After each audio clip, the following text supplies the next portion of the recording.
Welcome back to our channel, ladies and gentlemen. Kindly subscribe to our channel, click the notification bell and like our videos. The Azimio party leader Raila Odinga together with the Azimio brigade are not giving President William Samoei Ruto any breathing space. They have decided to counter every move that is made by the Kenya Kwanza administration. Barely a few hours after the government, through the Foreign Affairs Ministry, did a damaging letter to the international community, trying to demonize Raila Odinga and saying that his main intention of rallying his supporters to go for demonstrations was to ensure that he ousters William Samoei Ruto and install himself as the president of Kenya. Raila Odinga has written another letter, a chilling letter, to the same diplomats, to the same international community, explaining everything and countering what William Ruto had said before. This letter has got over 6 paragraphs, and I want us to go through it. I'll be reading just selectively, maybe the first paragraph, the middle, and the last. This is what the letter says, just to be precise.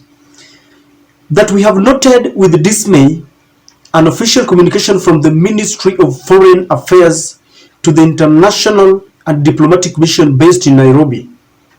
The letter, which can only be described as a screed of naked propaganda, attempts to justify the police brutality against peaceful demonstrators on Monday and seeks to paint Azimio la Umoja One Kenya as a violent party bent on subversion and chaos. Nothing can be further from the truth. We recognize the letter as a crude attempt by the Kenya Kwanza illegitimate regime to turn the international community against Azimio la Umoja and its current push to hold Dr. William Ruto and his regime accountable. Importantly, Mr. Ruto has panicked upon realizing that the world is very concerned that he recklessly, callously, and brutally misused the police to suppress people and prevent them from exercising their constitutional rights. These are crimes for which he bears full responsibility. That is the first paragraph. Because remember, Ruto had said that Raila Odinga had charged his supporters to go and break into people's property and wreak chaos within Nairobi and all over the country. But now Raila Odinga is telling the international community that all these are attempts to hide what was in the open, because Al Jazeera, BBC, CNN, all these had reported what happened, and most of them had reported that William Ruto used excessive force against the very innocent Kenyans who are only exercising their constitutional mandates. So Raila Odinga is telling these people that, look, this guy is only trying to hide. I want us to look at paragraph 2 because it's too long, just a few. He says that in this response to the blatant lies and propaganda in the letter, we address a broad set of issues which demonstrate the illegitimacy of Mr. Ruto regime. First, we refute as false the claim in the letter that our peaceful demonstration on March 20th, 23 was in any way illegal or outside the constitution and the law. Article 37 of the Constitution of Kenya gives every Kenyan the right to assemble and demonstrate. That, together with Article 1, which provides that all sovereign power is vested in the people, means that Kenyans have the unfettered right to hold the government to account. We had given notice of our demonstration in advance. As such, it is blatantly false for the regime to claim that our demonstration was in any way unlawful. Look at that. In their letter to the international community and the diplomats, the regime had indicated that Raila Odinga and his team did not give enough notice because the law requires that it should be done 3 days before the D-Day.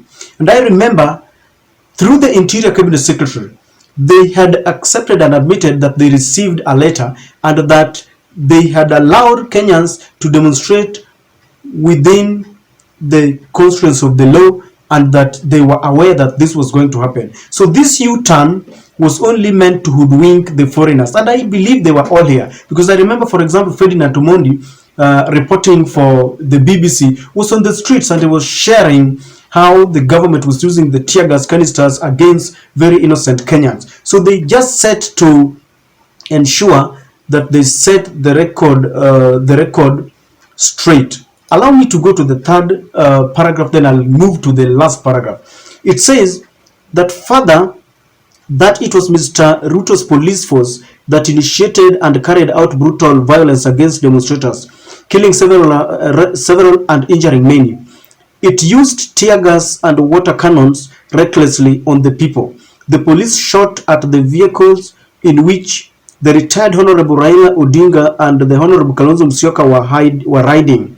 In both cases, the vehicles were badly damaged and the lives of Mr. Odinga and Mr. Musyoka put at great risk. This is not the conduct of a legitimate democratic government, but that of a brutal dictatorship. Mr. Ruto and his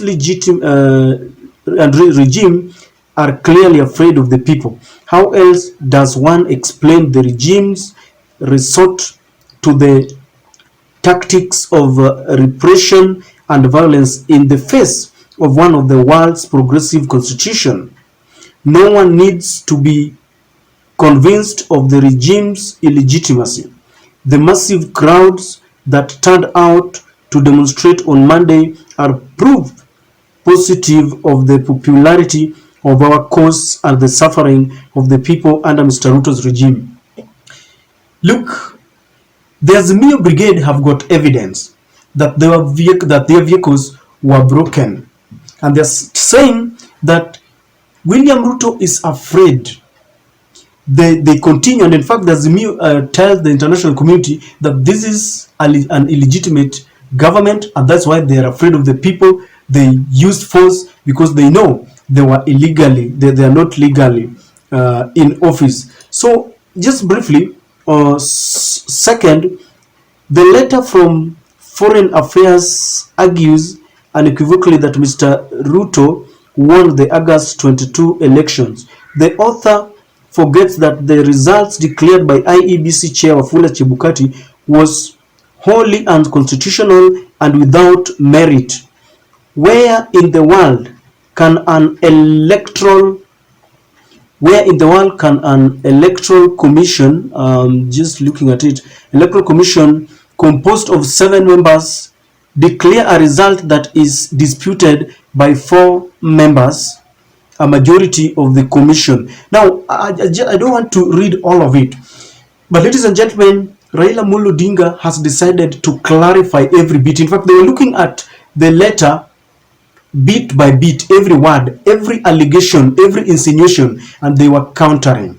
I want us to read the last part, then we go straight to a few things about this. The last paragraph says, these are because now they have lined all the insinuations and they have countered. So they say this. These are the bitter truths that the letter from Foreign Affairs would rather not address. Instead, it deflects attention from the glaring deficits and misdeeds of Mr. Ruto and his regime. We know the international community, I want you to look at that. We know the international community based in Nairobi is aware of these sinister and undemocratic actions by Mr. Ruto. Their silence concerns us. We remind them that Azimio is pursuing the ideals of democracy and human rights that many of them purport to hold dear.